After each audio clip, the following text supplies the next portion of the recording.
ఏకాధికార పాలన రాబోతోందా? సర్పంచ్ల పదవీ కాలం పొడిగించే అవకాశం ఉందా? విపక్షాలు ఏమంటున్నాయి? అధికార పక్షం ఏమని సమాధానం చెప్తోంది? Watch this story. తెలంగాణలో సర్పంచ్ల పదవీ కాలం మరో 2 రోజులే మిగిలి ఉంది. ఫిబ్రవరి 1 నుంచి గ్రామ పంచాయతీ పాలకులంతా మాజీలు కానున్నారు. సర్పంచ్ల పదవీ కాలాన్ని జూన్ వరకు పెంచాలని లేదా ఎన్నికలైనా నిర్వహించాలని విపక్షాలు డిమాండ్ చేస్తుంటే ప్రభుత్వం మాత్రం అందుకు ససేమిరా అంటోంది. ఎట్టి పరిస్థితుల్లోనూ సర్పంచ్ల పదవీ కాలం పొడిగించబోమని చెప్తోంది. ఫిబ్రవరి 1వ తేదీ నుంచి ప్రత్యేక అధికారుల పాలన రాబోతుందని మంత్రి పొన్నం ప్రభాకర్ తేల్చి చెప్పారు. 31వ తారీఖు దిగిపోతున్న సర్పంచులందరికీ శుభాకాంక్షలు. 5 ఏళ్ళు కష్టపడ్డారు. 1వ తారీఖు నుంచి ప్రత్యేక అధికారులు వస్తారు. ప్రజలు ఎక్కడ కన్ఫ్యూజ్ అయ్యే అవసరం లే. ప్రభుత్వం ఉంది. ప్రత్యేక అధికారులతో కూడా ప్రజలకు మరింత మెరుగైన సేవలు అందించే విధంగా ఈ ప్రభుత్వ కార్యాచరణ ఉంటుందనేటువంటి మాట కూడా సందర్భంగా మనవిస్తూ, ప్రభుత్వానికి సర్పంచ్ ఎన్నికలు నిర్వహించే ఆలోచన లేదని, ప్రజాపాలన అంటే ప్రజాప్రతినిధులను గౌరవించేలా పాలన ఉండాలన్నారు మాజీ మంత్రి కేటీఆర్. వారికోస్ వెయిన్స్ వ్యాధికి కేవలం 30 నిమిషాల్లో చికిత్స. కాల్ చేయండి 9989527715.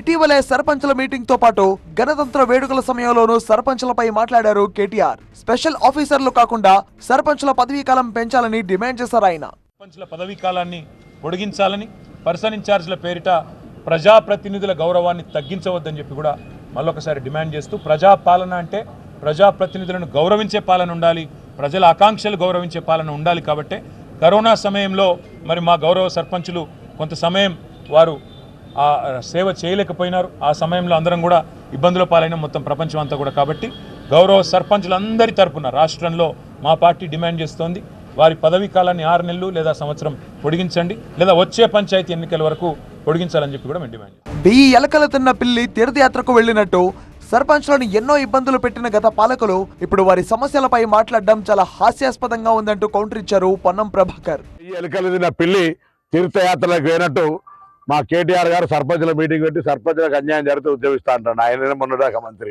మేము 60 రోజులు కాలే దిగి, మేము ప్రభుత్వం రాగానే 60 రోజుల్లో సర్పంచ్లు దిగుతున్నారు. మాకేం పంచాయతీ వాళ్ళకి ఎప్పుడు అన్యాయం చేసినావా? ఆ సర్పంచ్లు ఆలోచన చేసుకోవాలి, మీకు ఎవరు అన్యాయం చేశారు.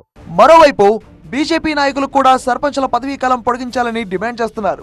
బీజేపీ సీనియర్ నేత మురళీధర్ రావు గ్రామాల్లో ప్రత్యేక అధికారుల పాలన కాకుండా సర్పంచ్ల పదవీ కాలం పెంచాలని ప్రభుత్వాన్ని కోరారు. టర్మ్ అయిపోయిన తర్వాత సర్పంచులు కొనసాగకపోతే దాని అర్థం ఏంటంటే ప్రభుత్వం తరఫున స్పెషల్ ఆఫీసర్స్ ఉంటారు. స్పెషల్ ఆఫీసర్స్ గ్రామ పంచాయతీలు నడిపించడం అంటే ప్రజాస్వామ్య వ్యవస్థను, గ్రామ స్వరాజ్ యొక్క కల్పనను ఖూనీ చేసినట్టు, హత్య చేసినట్టు. కాంగ్రెస్ తెలంగాణలో గ్రామ పంచాయతీల్ని, గ్రామ స్వరాజ్ని, సర్పంచ్ వ్యవస్థను ఖూనీ చేయబోతున్నదా నేను ప్రశ్నిస్తున్నా. ఇప్పటి వరకు దీని విషయంలో మీరు ఎందుకు ఆలోచించట్లేదు? ఎందుకు స్పష్టత లేదు? బీజేపీ డిమాండ్ చేస్తున్నది ఎన్నికలు నిర్వహించండి, ఎన్నికలు నిర్వహించనంత వరకు సర్పంచులను కొనసాగించండి. ఇక సర్పంచులు కూడా జూన్ వరకు తమ పదవీ కాలాన్ని పొడిగించాలని డిమాండ్ చేస్తున్నారు. లేకపోతే గ్రామ పంచాయతీలకు తాళాలు వేస్తామని హెచ్చరిస్తున్నారు. ప్రభుత్వం నుంచి 1200 కోట్ల బకాయిలు రాష్ట్రంలోని పంచాయతీలకు రావాల్సి ఉందంటున్నారు. అప్పులు చేసి గ్రామాల్లో అభివృద్ధి పనులు చేశామని, పదవీ కాలం ముగిసింది దిగుబొమ్మంటే తాము ఖర్చు చేసిన డబ్బులు ఎవరిస్తారని ప్రశ్నిస్తున్నారు.